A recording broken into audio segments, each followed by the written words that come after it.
Welcome back, everybody, to the Manufacturing Alliance podcast. It's been a hot minute. We took a little break from things. There was a lot of stuff going on with the holidays, even before the holidays. Listen, I'm just going to be honest. I got busy and didn't have the time to dedicate that I really needed to. But we are starting the year off, and we're starting the year off really, really well. I'm happy with our guest today. I'm really excited for you guys to get to talk to her and meet her. It's going to be a lot of fun. But we are back. We are back doing the show. The show is for U.S. manufacturers, talking about U.S. manufacturing, why that's important, how it makes a difference, the who, what, where, when, how, all those things. We are not going to talk data points, and we're not going to talk about charts and graphs and exactly how you did certain jobs. What we want to talk about is the people behind the industry, the people that make a difference, the people that move manufacturing forward. U.S. manufacturing matters, and it matters for a lot of reasons. And throughout the year, every week, we're going to talk to people that help push that narrative forward. So we've got some shows coming up. I'm going to share those with you right now. January 21st, my friend Adrian from Informal Markets. They're the people that put on MD&M West. And all the medical device shows and things like that. So she's going to be joining us January 21st. That's next week to talk about MD&M West, what's coming up, what that looks like, and why you want to be there and be a part of it. Larry Spellman from JH Bots, one of my friends from the TMA. He is also on the board of directors. He'll be joining us on the 28th. And then February 4th, we're going to be off again. I know it's like we just started, but I will be at MD&M West as part of the News and Brews crew. We will be doing interviews nonstop that week. So we're going to be talking to industry insiders, the people on the floor, about what they're doing, why they're there, what their companies do, what they're looking for, all those sorts of things. So join us for that. And then February 11th, Jess Wright. She is also old friend from the TMA. Not old. I can't say women are old. She's not old.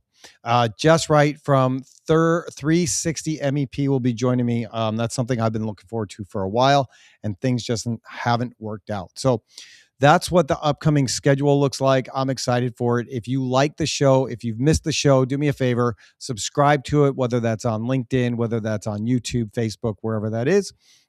Get the notifications, like it, share it, do all of those things, because we want to continue to tell the stories of U.S. manufacturers.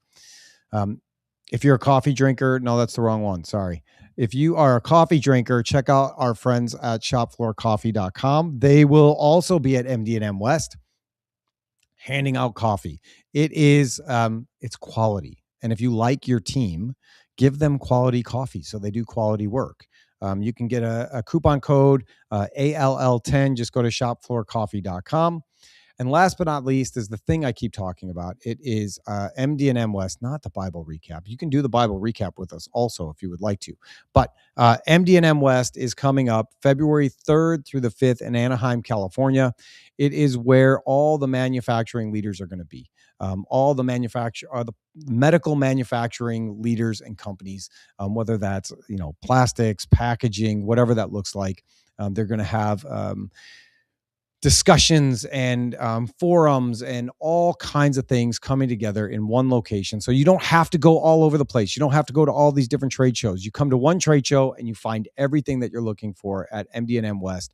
If you are thinking about going, but you don't want to pay the money, I got good news for you. All you have to do is enter the code NBT26 and you get free entry into MD&M West, as well as a discount and some of the other things that they have going on. So come see us at MD&M West. I will be at the News and Brews crew, and I look forward to seeing you there.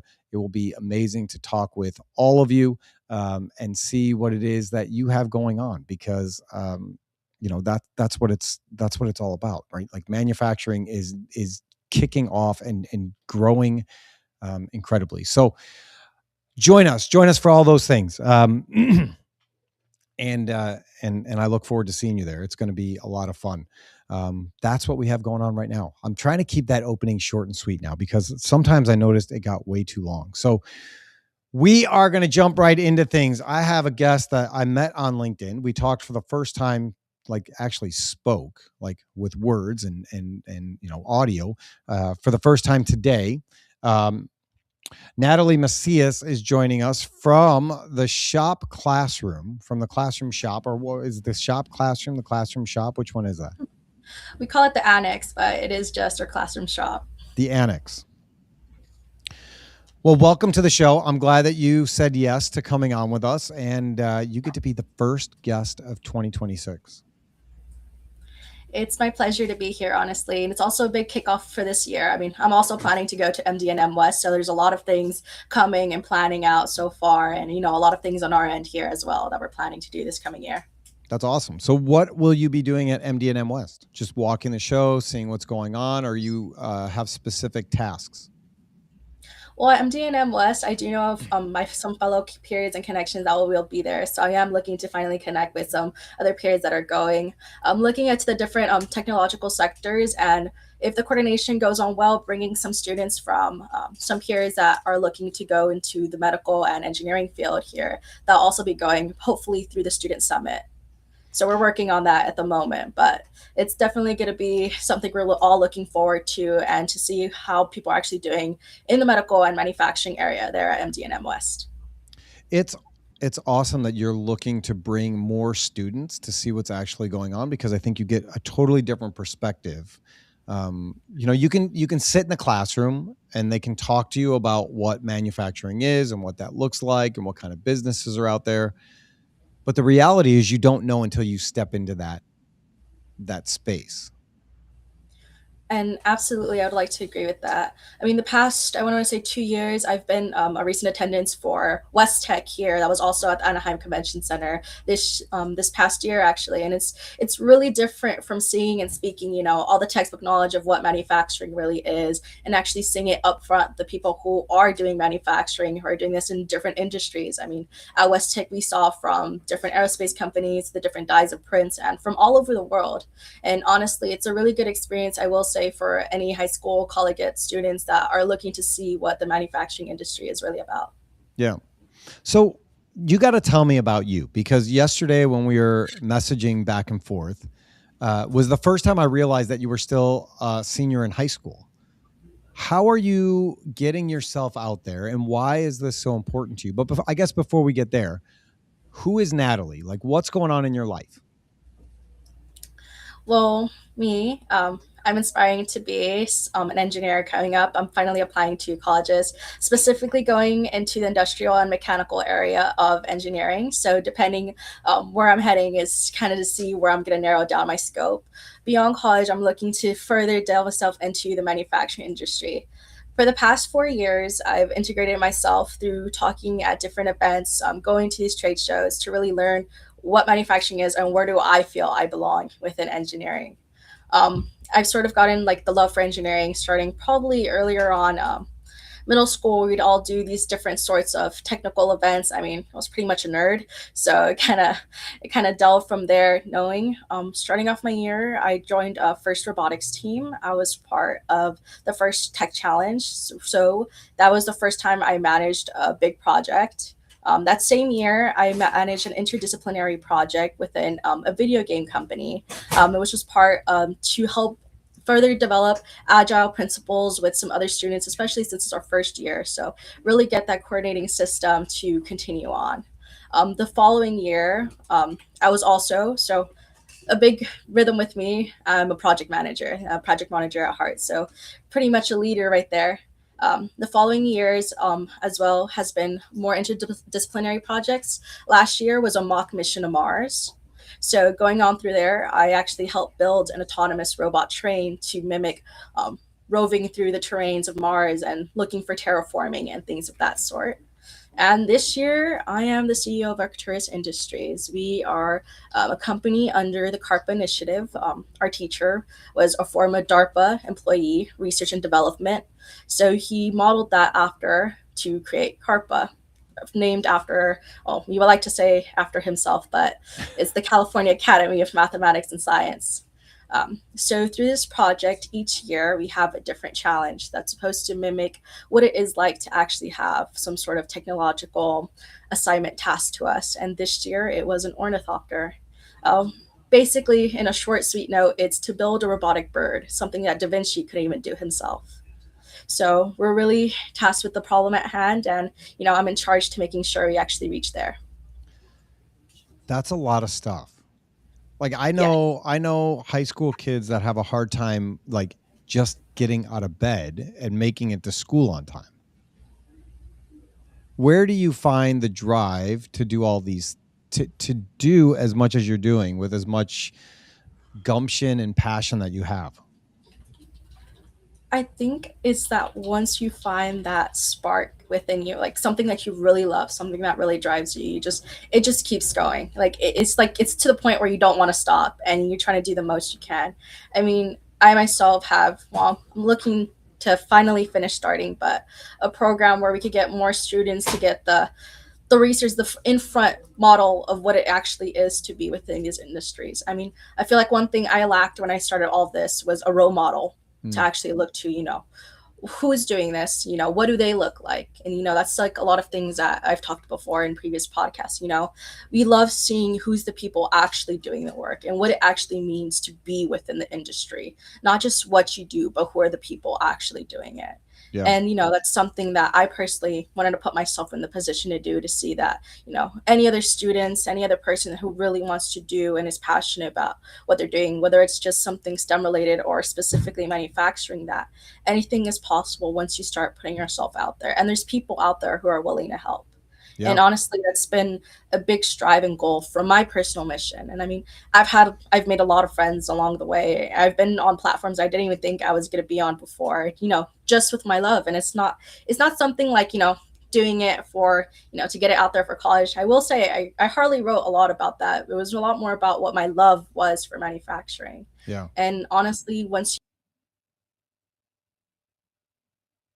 Okay, you froze a little bit.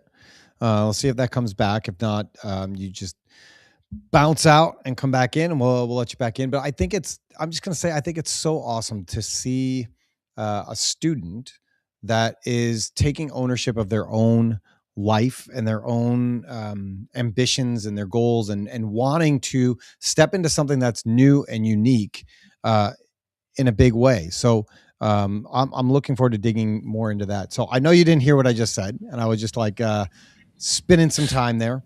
I just think it's so amazing to find somebody, not even just a student, who knows what they want and wants to go after it, and is not, afraid of the hard work or the situation and what that looks like.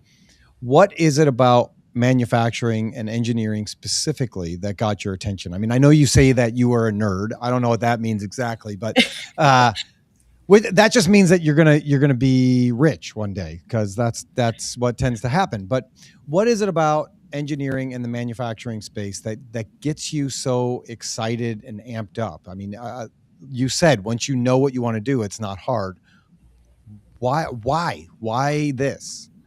I think it's because it's something that's really tangible. I mean, you start off with like an idea, sometimes a crazy idea, and everything that's available in the field, like once you know what you need, like those components, like you could actually bring that to life. I mean, it's like a machining itself. Like you start off with a block of aluminum, you put it on a lathe, and you have, wow, this really cool part. You see it start from beginning to end.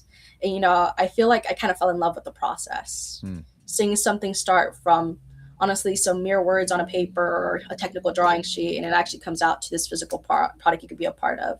And this goes on to a lot of future things in the field, whether it's medical devices that you saw probably help dozens people, or you see your part machine and it's a part of something extraordinary, like some sort of new electrical car or some flying car that's probably in the works already or has been done. It's seeing things come to the final product. And I feel like knowing that I could be a part of something like that and contribute has really been my strongest motivation so far. That's great, and I think you're right that people like building things. They like seeing the progress of things. I mean, that's why Lego is so big, right? You just get this box of parts, and at the end, you've got a toy or a building or whatever that thing is, and people will just sit there and build it and build it and build it. Now, imagine if you just had the idea and you were able to build the thing that you have an idea for. That's amazing. Do you find that a lot of your peers and people in your classes have that same kind of passion coming up? I feel like with the people I'm surrounded with, we all have a lot of different passions and a lot of different areas. I will say that out of my peers, I do feel like I'm the only one that's the most manufacturing crazy enthusiast. But we have programmers who's starting this whole new way of facial recognition technology that Mm. they've first started.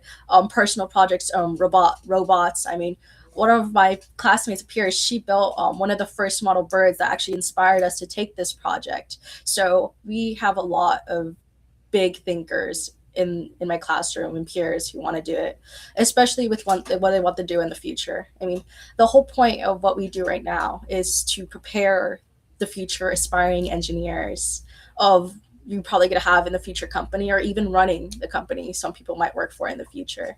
And us being able to set ourselves in this environment to know, like, we have to work as a team, we have to lead as a team. In a good team, each person has to be a leader, and Mm. that's what we're starting right here in this classroom.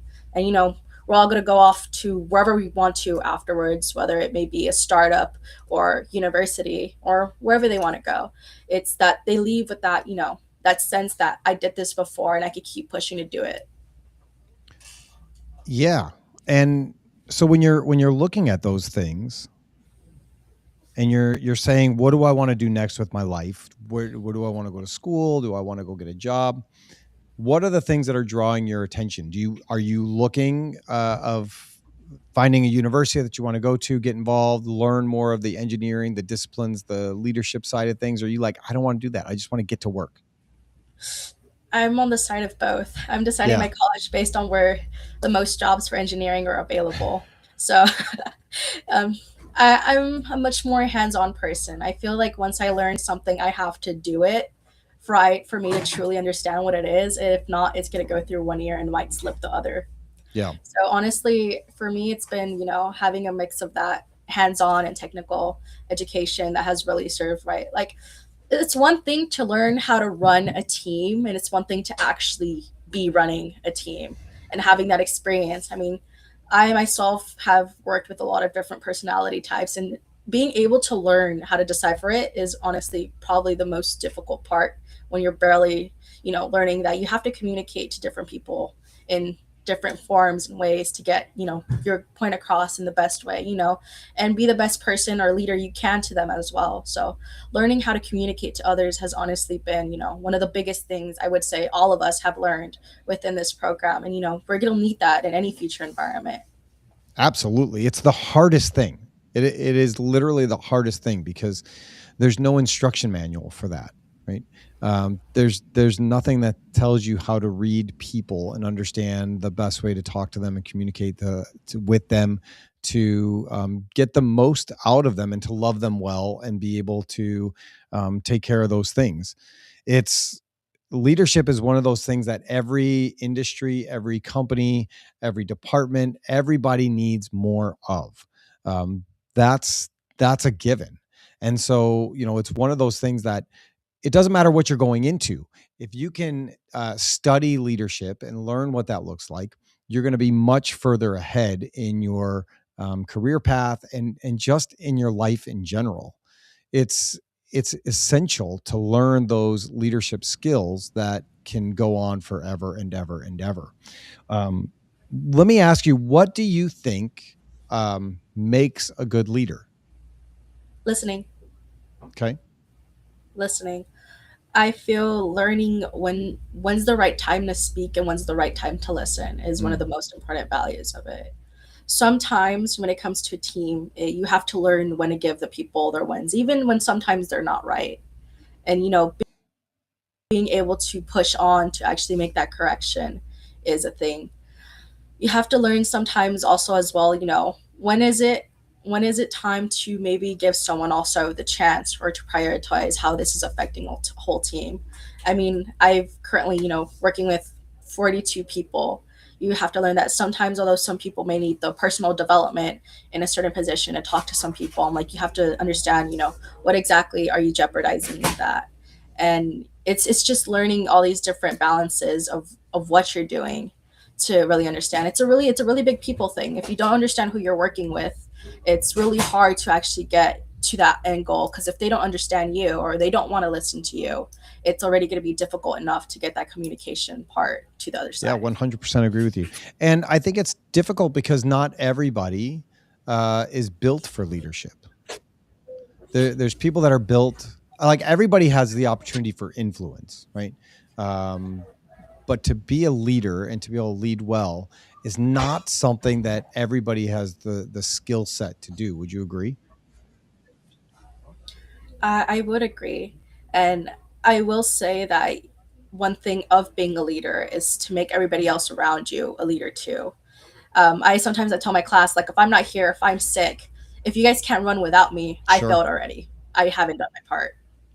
Because although you may be an essential part of a team, you should be building a team that's able to sustain themselves even when you're not around. Like, you've that's taught you that you've built the infrastructure necessary to have let them, where they're trying to reach. That you're just there to serve them as guidelines, but at the end of the day, they're the people actually getting Yeah. there. Like here with us, our infrastructure, normally when you have, like, the triangle of hierarchy, is you probably have a CEO at the top, you have our board of directors, and then you have the members of the technical staff. And here it's the other way around. It's an inverted triangle. We have the project manager at the bottom, we have our directors right above them, and all of our members of our technical staff on top, because without them there is no Yep. project. All we're there for is to support them in Yep. getting there.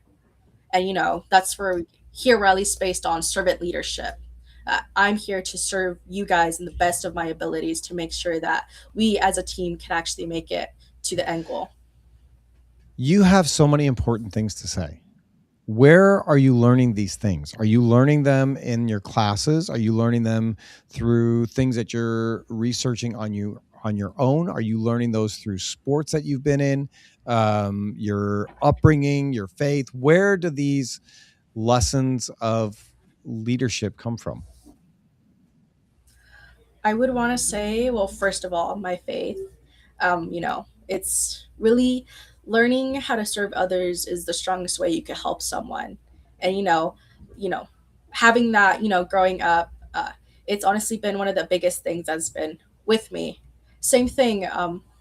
As I also do my sports, I bring that along with me. I mean, I'm a very competitive I person have growing no up. I mean, I doubt. did softball the longest I can remember. But also bringing that, that faith mentality. We win as a team, we lose as a team. We have to work together as a team to make it there, and it's not just one person's whole to carry the team. We have to take accountability, and those lessons. You learn. I felt like I didn't get any of this from the textbook. It's all been through lived experiences, and I've failed probably more times than I've tried to actually succeed. But there's lessons along the way there, and that's a win on its Yeah. own. There, that's the thing that's going to keep happening, right? We are broken sinful people that are going to keep falling down. That's just the reality of what it is. And worse than that, we're surrounded by other broken sinful people who will also keep falling down. And so what we have is a society of broken sinful people. And that idea of listening and forgiveness and understanding what people need and being able to serve them and walk alongside them and help them to get to where they need to be, it is the thing that brings success to the whole instead of just the individual. Absolutely. And being able to also transmit that to other people. I mean, I will say that after we're all done within this classroom, we're going to have, I will say to all of you people who are watching, they're probably in businesses or companies, that you probably have future leaders within this classroom too. Although I may be the head in front of all of it, but these people are really prepared and they have heart for what they're doing. And they've learned all these different values as well, and we learn from one another. The best teacher or sometimes the peers Yeah, around us. I love it. We're not done here, but I can tell you are going to be a person to watch for a long time because not only do you love the manufacturing side, but you're so passionate about the leadership side. And whether or not you stay in manufacturing, I mean, I hope so because we need bright young minds like yours. But just the way that you speak about leading is really really refreshing and encouraging in so many ways. How do you go about building up people? What does that look like for you? I mean, you said that you're always the project lead. That's where you like to be. So how did you get to that space where people recognize you as that and allow you in that space? What does that look like? I would say one of the important part is the level of understanding, and then there's a balance to it.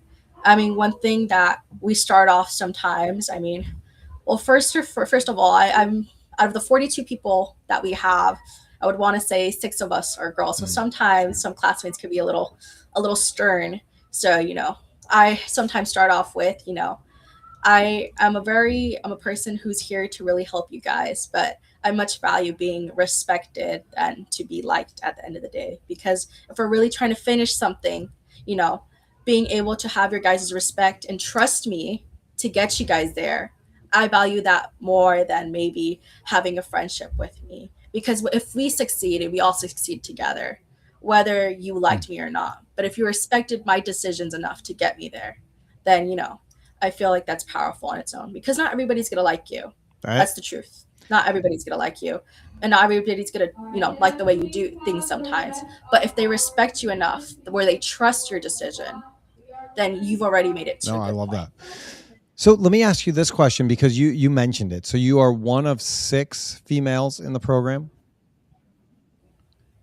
What has that journey been like? Have you had people telling you like you're wasting your time? Have they been supportive of you? Do you get strange looks? What does that look like for you in this space?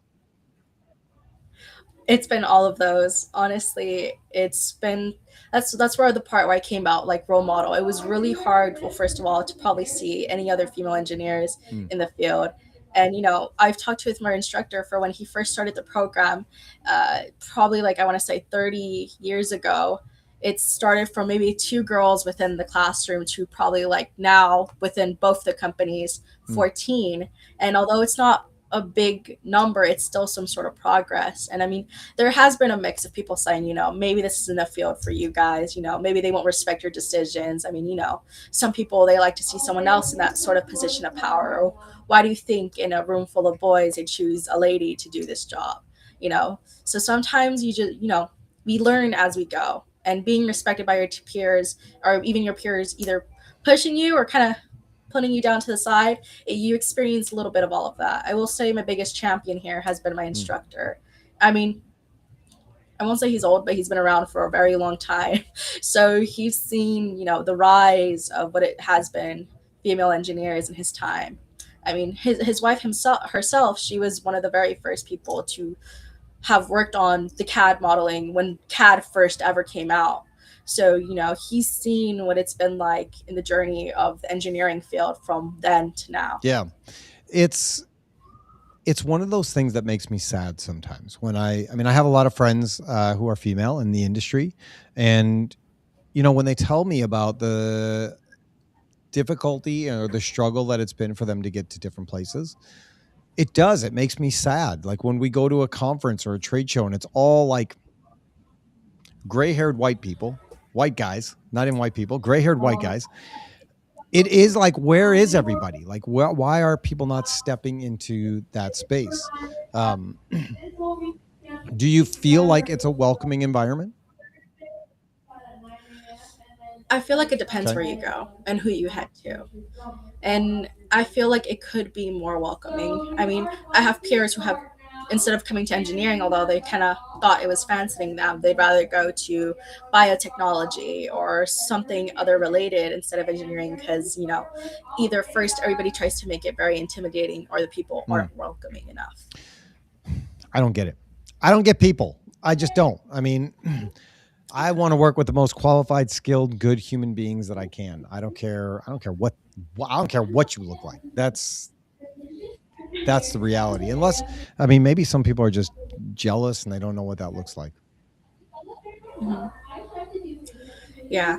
And one thing I will say that's gotten me through that is just knowing what I want to do and not minding what others kind of say about it. Because people are always going to talk, whether you hear it, whether you don't, whether you see it, or whether you're there or not for it. but it's going to happen. But as long as you know how to carry yourself through it, even if it's Mhm. difficult, because I won't say it's easy, even if it's difficult, learning that you're gonna get there, it's just the easiest way to push through all of that. Difficult things are not bad things, right? I mean, difficulty, uh, it helps you to build character and persevere through those difficult moments and recognize who you are and what that looks like and what your strengths are and where your weaknesses are and who you can rely on. I mean, if it was easy, it wouldn't be worth it. It would just be boring, you know? Yeah, absolutely. I feel like my upbringing really made me feel more, how would I say it? Made me feel more appreciative of everything that I have around me.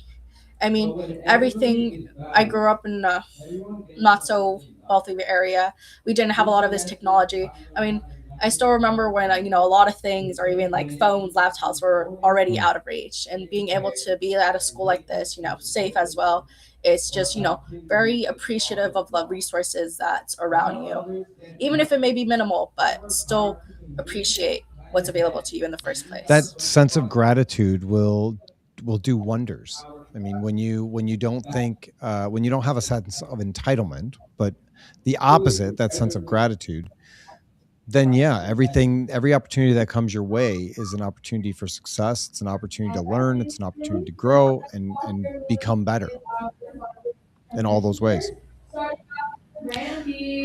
Yeah, I mean, one thing to help you go through everything is your perspective. Your perspective could either bring you up or bring you down. And how you take on to see the wins, the fails, it's really how it's going to take an impact on you. If you see every single failure as a failure, then there's nothing more that can help you than that. But if you see every failure as a moment of opportunity, of betterment, then that's what will help you see, like, there's more to it than just it didn't Yeah, it's work not the out. end of the world. I mean, stuff happens, right? No. Not everything is going to go exactly the way that we want it to go. That's just the reality. Stuff happens, and you have to regroup, look at what worked, what didn't work, and then move forward. It's life is like watching a football game. We have the benefit. Oh, it's are you in LA? So we I have am the in LA. Rams and the Bears this weekend. That's the big. I'm a 49ers Okay. fan, All so right. we'll wait to see for Well, we'll have to Saturday. wait for that then. Hopefully we get to that point where it's 49ers and the Bears. But, you know, I try to look at a lot of things like a football game or like a sports team where you have to look at the tape. You have to analyze what worked and what didn't work, and then you make adjustments and corrections. You don't just scrap the whole thing or quit, but you make those minor adjustments as you go along to improve your chances of finding success and winning. And like you said earlier, bringing everybody around you up, so that we can win as a team. So as you're in school, as you're learning all these things, what do you see as the future of manufacturing?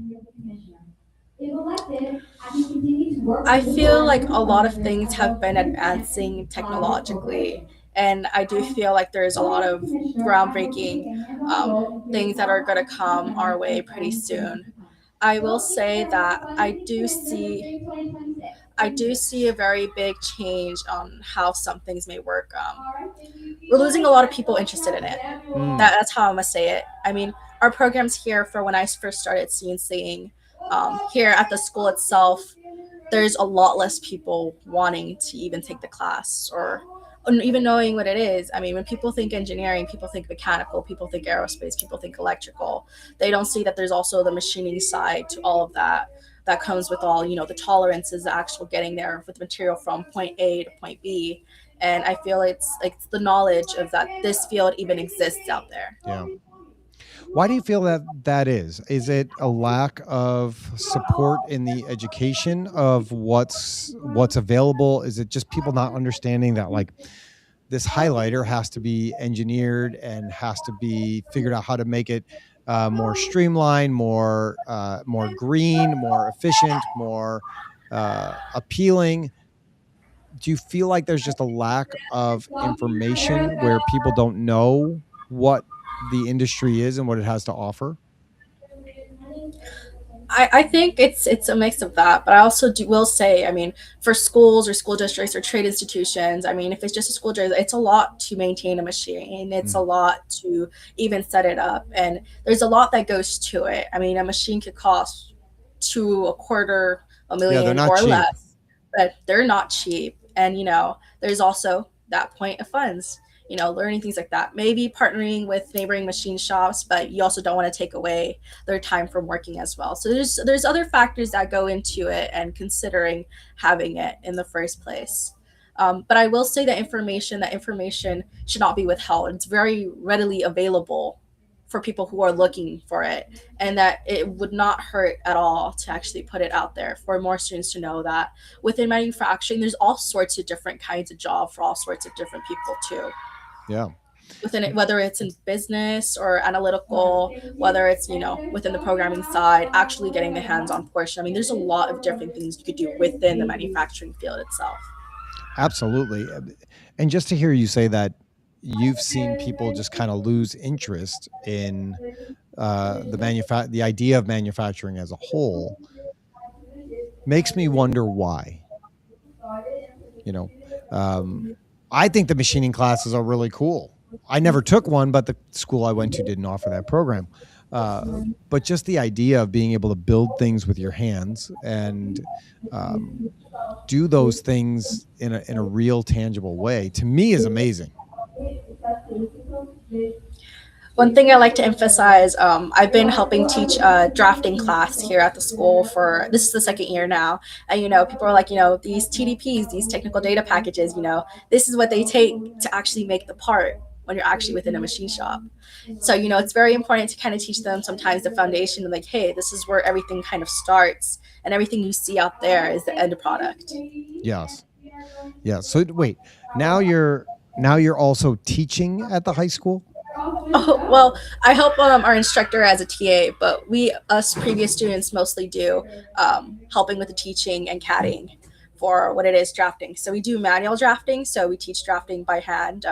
We teach the dimensioning and tolerancing, and we also teach them how to use the Autodesk products. So it's like some phases. We teach Yeah. them from GD and T. Most kids don't learn that in high school, they in college, and we're teaching it in high school. We're actually teaching it to the freshman class. So it's just a lot of pretty cool things that go with it. Going down to the base level and figuring out Base like level. how to actually draw the things and what that looks like and how to think critically and understand what that would look like from the side perspective, from the top perspective, from a cross view.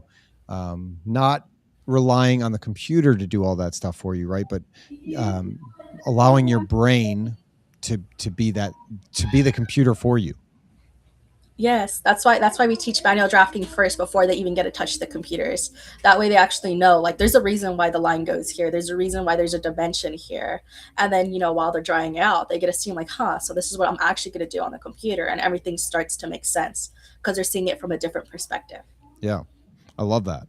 Um, so, how do we change this? How do we change the narrative and the focus to where people don't understand manufacturing or they're not interested in manufacturing? How do we get the next generation, like the generation that's coming in behind you, to be interested in manufacturing? I feel like giving them at least the first time of show of what it is, whether it is inviting them to see your shop, or I mean, for a lot of peers who now really do like manufacturing, it was West Tech. We went to West Tech a few years back, and Yeah. once they saw everything there, it was like this is great, like this is crazy great, and giving them that experience to actually see what it is up close is like it's either going to give them a yes or a no. It's either going to be like maybe a different part of engineering is the most for me, or manufacturing. I mean, like I actually know what it is now. I see what people are doing with it, and it gives them a better idea of wanting to join or not. Yeah. Do you think that the technologies like additive manufacturing, does that help get kids and that next generation excited about making with their hands? Absolutely. I mean, I will say I'm looking towards a window. We have at least like five bamboo labs and other printers. I mean, behind me there's a Mark Forge, so a lot of additive manufacturing here and all over. And it's honestly, I feel like been one of the most hands-on things that a lot of people could get involved with earlier on to kind of show like these tangible products being made. I mean, there's been a lot of uprise of people getting 3D printers now. People actually getting into kind of the additive space, and I will say that it has been Everybody okay over there? yeah, it's a rally. Oh, okay, good, good. A pep rally. Yes, a pep rally. Got to clarify nowadays. Yeah. But yeah, a lot of people have been getting into the additive space, and I feel like that's actually like a really good way to first teach different things. I mean, even just simple engineering projects. I mean, sometimes with one machine you could do so much and have so many different projects to just show what STEM is overall. And I do feel like additive manufacturing is a good way to get there. Yeah, it's a very cool technology, and it's one that I know a lot of high school students that just have their own printers, and they're making their own toys or parts or things or widgets or whatever it is. You have Just a pet being dragon.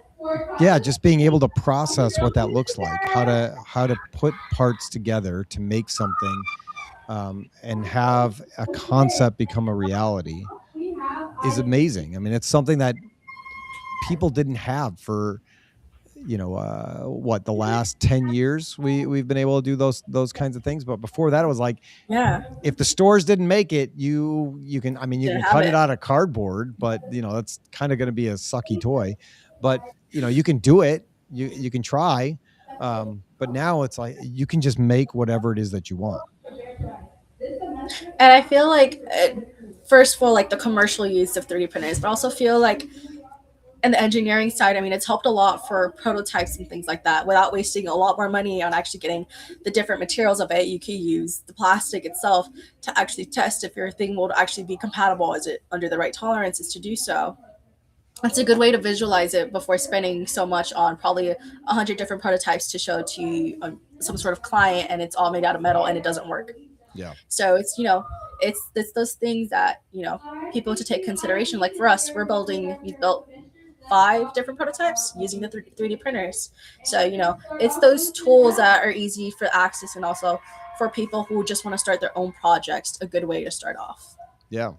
So you mentioned robotics. You're involved in robotics. Well, I was for the last 3 years, but Okay. I left for leadership shows. Okay. uh that's something that's always been fascinating to me. I've never got into the robotics side of things. Were you guys doing robotics competitions? Yeah, we were doing first robotics. Okay. So I'm sure a lot of people, well, sometimes people on LinkedIn post, but it's the big international robotics competitions that it starts regionally. So whether in your SoCal area, and the robots about, I want to say less than 5 feet. Sometimes there are kit parts. Sometimes, like in our case, everything was machined. So I was part of the assembly machinist division to help put it together, and it's really crazy. I mean, one of the things I really loved about it is like we all start as a group. They give us the challenge, they give us the game, we talk about it, and then all of a sudden we're making the plans to actually come together and Hmm. build the robot. And once we see it on the field, it's like, we did that. We actually made that happen.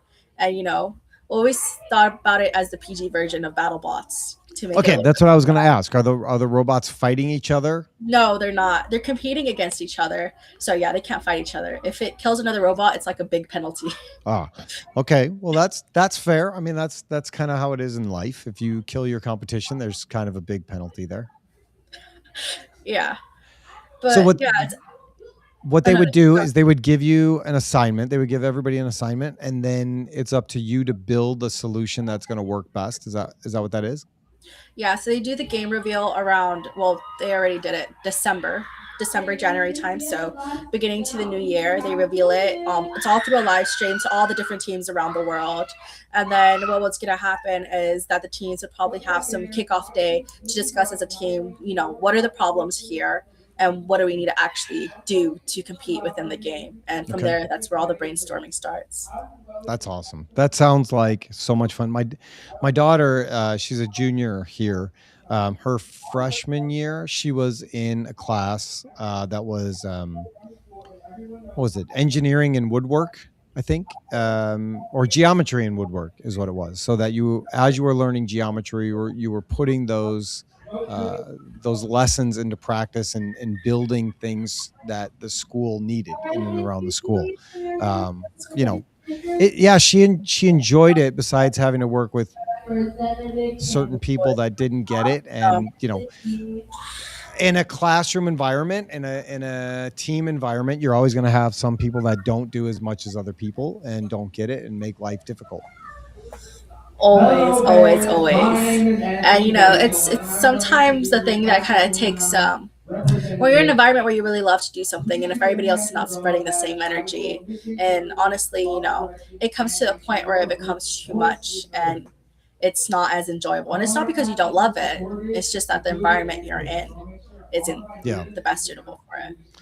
That was unfortunately a lot of what her situation was. She really liked it. She liked working with the power tools. She liked doing all those things. But the class, since it was the first year, it was like a pilot program for the class. It became difficult for to know what was going to happen next. And I hope that program continues, because I think it's got a lot of potential, and I think it could be really, really good for kids to understand what it is to actually make things. To like, things don't Yeah. just exist out of nowhere. No, no. And sometimes I feel like some people forget that once you think of something, it actually has to be made. And that's Yes. where manufacturing is. And sometimes they kind of forget that we're kind of part of the process, like a big part of the process. Huge part of the process. I mean, it's one thing to be able to think it, it's another thing to be able to make it. And it's one of those things that people forget about. Um, one of the things that I'm always reminded of is that God was the first manufacturer, right? There was nothing. There was absolutely nothing. Like, you couldn't even use resources to make a thing. There was nothing. And then God created all the things. Like, he is the very first manufacturer, and we get to manufacture things because he manufactured things. And so when we look at, like, where does this pen come from? How is this pen here? A pen is a really simple thing, but somebody had to think it up. Somebody had to create it. Somebody had to design it. Somebody had to engineer it. Somebody had to walk through that thing. The pen doesn't just exist, right? Just like we don't just exist. We had to be created and thought of and made uh, to a blueprint, to a design. And so manufacturing, for me, always reminds me that God is there, and God is real, and God exists. Um, and he creates things in his order, in his way. And just like anything else, you can misuse something that was created for one purpose, uh, and not understand the purpose. And God doesn't do that. So I love manufacturing for that reason, that I see God at work in manufacturing, in all ways. Oh, and that's very true.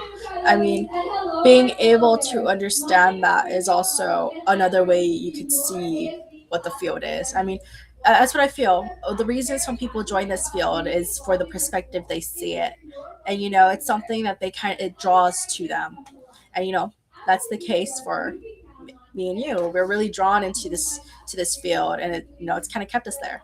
Yeah. No, I love it. I love it. And I love all the passion that you have. It's really, really encouraging, to me, and hopefully to other people that watch this, to see the energy and the enthusiasm that you have for manufacturing as a whole. I don't want to keep you too long. Do you want to play 5 questions with me? Sure, let's play 5 questions. All right, let's do it. Let's see. Is this one going to work? Let's see. Okay, that's the wrong one.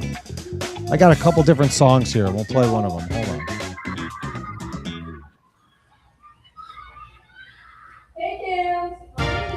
Well, that means you won.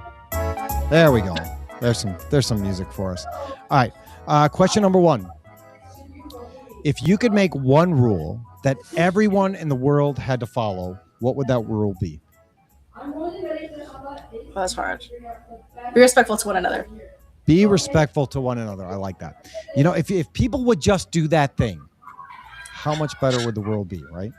A whole lot. Yeah. Yeah. All right. Question number 2.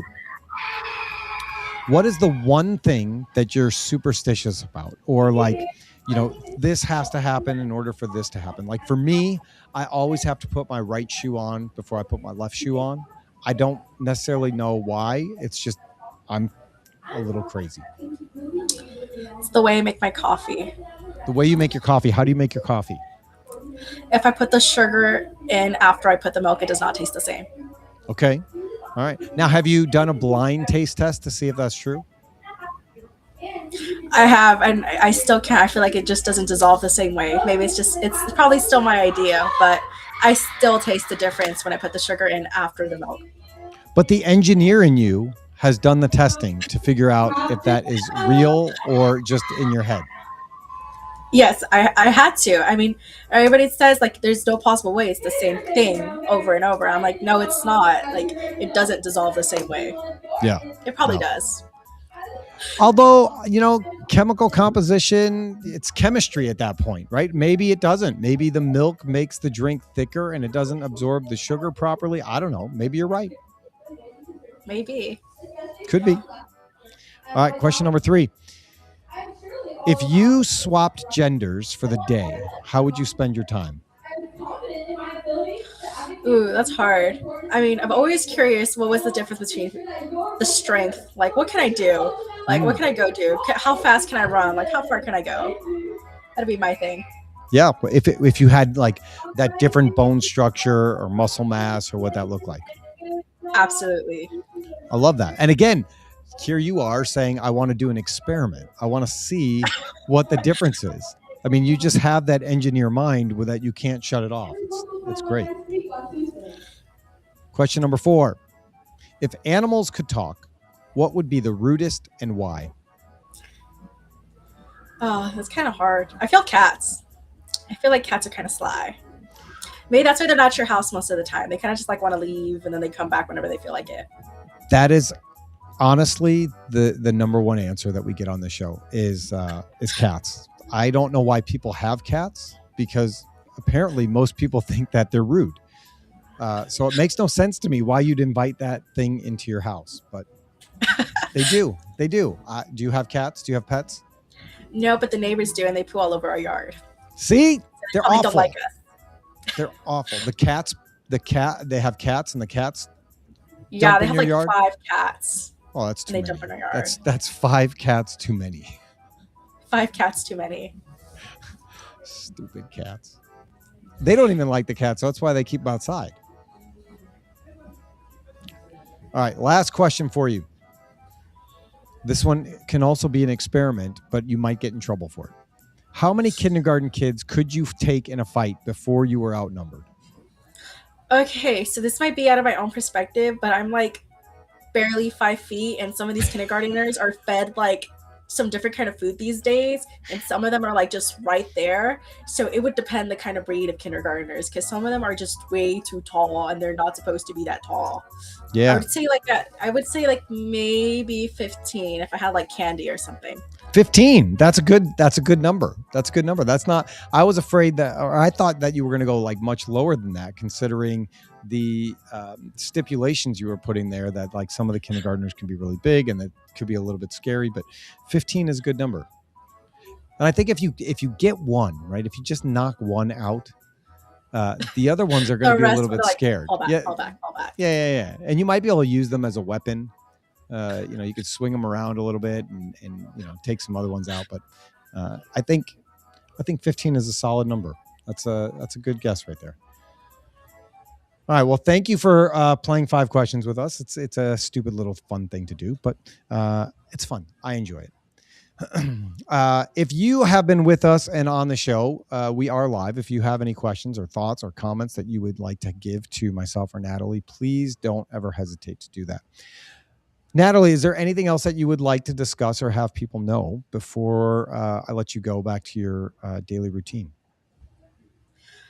I would like to say that whatever you guys are doing in industry, just keep doing it, because a lot more people are going to want to come eventually. And if it won't be for one reason or another, I'll make sure more do. I love that you're the driving force. When you are at MD&M West, I know I asked you this, you're walking the show and just meeting people? We're trying to see, because apparently there I was having some issues even going to the event in the first place. Mm. So let's start with the badge and everything. So first I'll have to see if they could get that sorted out for me. But I will be going at least one of those days. Well, all you have to do is register and you get yourself your free entry with your coupon code NBT26. And so there's no reason not to go after that. Well, I Just mean, I am registered. Oh, okay. It's just some policy issue. I mean, Oh, the policies. I hate policies. They're no fun. They're no fun. Well, I am going to be over at the News and Brews crew. It's downstairs. I'm actually, if you're okay with it, I'm going to share your information with the producers of that little segment. And if you're around one of those days, I'm sure they would love to tell your story, and maybe set up an interview with you to talk about why manufacturing means so much to you, and what your goals and aspirations are going forward. I mean, it's a fascinating story. I'm telling you, you don't see a lot of people, students your age, who are this dedicated and committed and already putting themselves out there in the industry, and meeting the right people and wanting to do more. So thank you for doing that and being um, a motivator for change. It's amazing. absolutely. And, one thing I can say for sure is that I won't stop doing that. I mean, there's so much still left to do. I mean, I'm just started. So, so much more ahead. Yeah, no, I love that. So one of the things that we do that's slightly different on this show is we pray at the end of it. So do you have any prayer requests that I can add for you? For all the people that are here watching us, and may they have like a really great, safe rest of your day. All right. Let's pray, and then I will let you go. Heavenly Father, thank you for today. Thank you for this opportunity. Thank you for this technology that you've given us, that we could talk and communicate across the country and really across the world. God, we know that you are the first creator, that you make all things, and all things work together for the good of those who love you and for your glory and for your purposes. And so we just pray that the people who are listening to this and will listen to this, that they would be blessed. And more than anything, that they would come to know you, that they would give their life to you, that they would have a call on their lives to serve you and know you. And yeah. Thank you for this opportunity to meet Natalie and hear her story and what you're doing in her life. We love you. We praise you. And it's in Jesus' name we pray. Amen. Amen. Natalie, thank you for all that you're doing. I really do appreciate your time and how responsive you were. If I was a gambling man, I would put money on you in Vegas right now that you are going to be wildly successful in whatever it is that you do, because of the person that I can already tell you are. So thank you for what you're doing, for inspiring the next generation of youth, for inspiring the next generation of females in the industry, and for not backing down and just being bold in who you are and your confidence, and leading others well. I have a lot of humility talking to you and what you're accomplishing, and I think it's I can't wait to see what you do next. So thank you. Well, absolutely. And I mean, I'll be sharing more of my journey on LinkedIn. So for all of you people who are watching, and for you yourself, I mean, you can follow along to see all the things I have in store for this year and everything moving on forward. Yep, I love it. All right, have a great day, and I hope we'll see you at MD&M West. I'm going to send you a message, and like I said, I'm going to pass your information on. Absolutely. Thank you. And may you have a great day. All right, thanks, Natalie. Bye. Bye. That is Natalie Macias, and I'm going to say it. For all those people that think that this next generation is slackers, or they don't have the work ethic, or whatever that looks like, it's not the generation. It's the individual person, right? There are some amazing people out there that want to work, and they want to do hard things, and they want to do good things, and they want to do big things.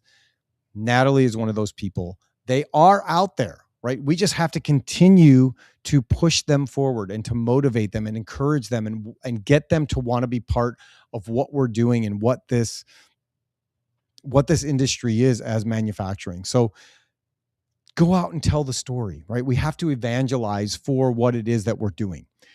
Nobody's telling the story for us. So we have to continue to tell the story. So if you are a manufacturer and you want to tell your story, let us know. I want to help you. I want to help you tell your story because it's really, really important to be able to do that.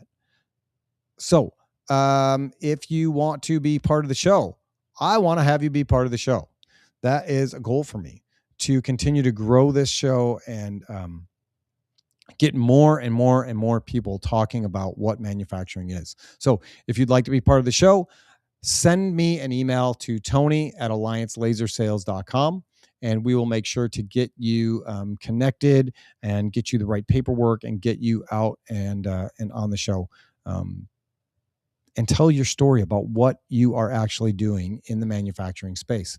It's important. People have to know. People have to know what it is that we're doing, that we're making things, that we're making a difference. All of that stuff really, really matters. And if you need to see it firsthand, come join us at MD&M West. MD&M West, February 3rd through the 5th in Anaheim, California. Put that coupon code in, NBT26. And if you're going to Anaheim, if you're going to MD&M West, if you are involved in manufacturing and plastics and rubber and all of those things, there is an awesome event that's taking place Wednesday night in Anaheim. It is a bowling event for our friends at iWarriors. iWarriors is an organization that gives iPads to combat wounded veterans. We are having a bowling night, a charity bowling night. It's going to be amazing. MR Mold is hosting that. It's going to be a lot of fun. If you want that information, I will put it in the comments below and you can go check them out, or just look up MR Mold on LinkedIn. It's going to be a lot of fun to be there and do those things. So again, I want to thank everybody for watching and listening, for being part of the show. I want to thank Natalie for her agreeing to be our first guest of 2026. We have a lot of guests coming up in the near future, and I can't wait to do this all again next week and every week after. We are back. The Manufacturing Alliance podcast is back, and we are going to keep coming back week after week after week. So on behalf of myself, Natalie, Alliance Specialties and Alliance Laser Sales, thank you for watching and listening. Take care and God bless.